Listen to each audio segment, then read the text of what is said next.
ఇప్పటికీ ఆరాధన చేసే పెద్దలను అడగండి, వెంకటేశ్వర స్వామి వారిని ముట్టుకున్నప్పుడు పసిపిల్లవాడి శరీరం ముట్టుకున్నంత మెత్తగా తగులుతూ ఉంటుంది అని చెప్తారు. అది విగ్రహం కాదు. నకృతం దైవ సంఘైశ్చ నకృతం విశ్వకర్మణ స్వేచ్ఛయా క్రీడతే తత్ర ఇచ్ఛారూపం విరాజిత.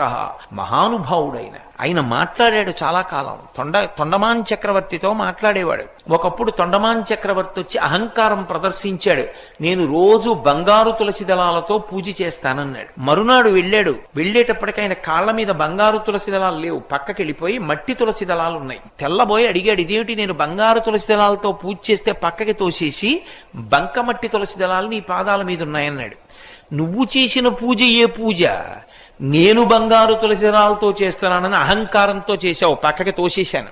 మరి బంకమట్టితో ఎవరు చేశారన్నాడు. పరమభక్తుడు ఒకడున్నాడు నాకు, వాడు చేశాడు, అది పుచ్చుకున్నాను.